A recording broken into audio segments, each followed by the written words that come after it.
Welcome back, guys. We're doing some recommendations today based off a 2015 film, Mad Max Fury Road, which starred Tom Hardy and Charlize Theron. Mad Max was a surprisingly authentic action film, which came really close to delivering across the board, but just fell short in a couple areas. Look, guys, concept great, stunts and action outstanding, character development good, could have been better, plotline, kind of felt like you could follow this film if you were a 9-year-old. The plot line was kind of like, let's escape. No, guys, we haven't thought this through, let's go back.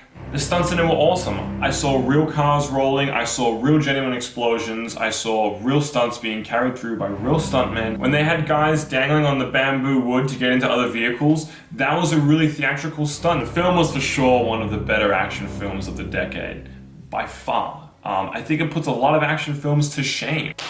First up, for an acting recommendation, we're going to go with Tom Hardy's 2011 film Warrior, starring himself, starring Nick Nolte, and also Joel Edgerton.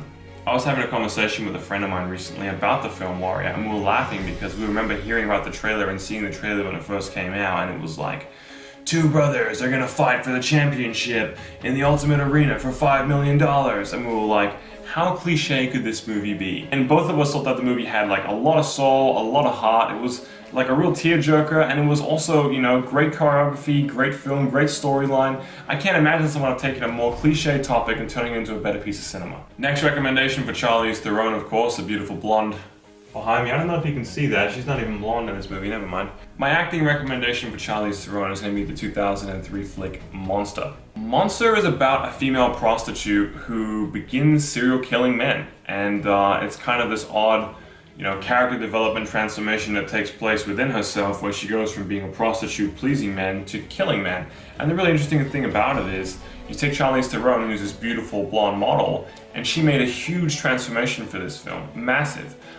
She gained weight, she had on layers of makeup, her teeth were dirty, her hair was thin. It was incredible to see someone go from being so glamorous to being just so, she was just pretty ugly, I'm gonna be honest with you. Mad Max was directed by George Miller. I know this is a little typical of me, but I am going to recommend the original Mad Max as one of my recommendations for George's previous work.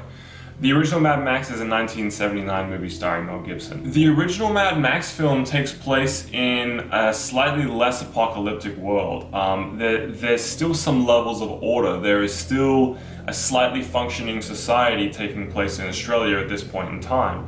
So Mel Gibson is a cop, and pretty much the world is right there on the brink where, you know, it's like any minute now, whatever order is left is just going to yield and give up, and it's going to be all out chaos. Now, this is a little unorthodox of me because George Miller did not write nor direct the film I'm going to recommend next, but he was the key producer in it.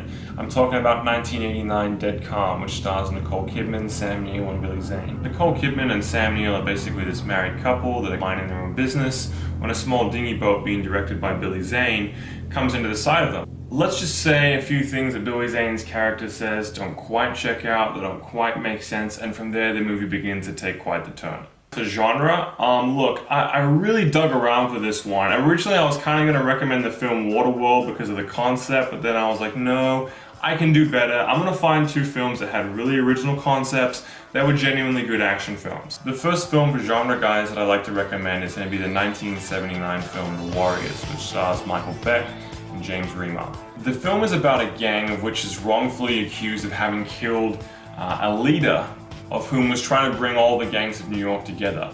If you haven't seen this film, when you watch it, you're going to hear a few things in it and be like, oh, I've heard someone say that before, they must have been referencing this. Yes, they were. It's a very well-renowned film, and it's a very good film. My last recommendation for this video, guys, is a 1981 film starring Kurt Russell called Escape from New York.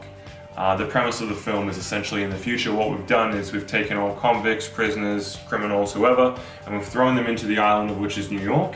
Then we have gated and guarded it, we've put landmines around the entrances to it, and we've said, okay, you guys deal with it now. We've kind of left them to their own devices. This was directed by John Carpenter, of whose work I love, by the way.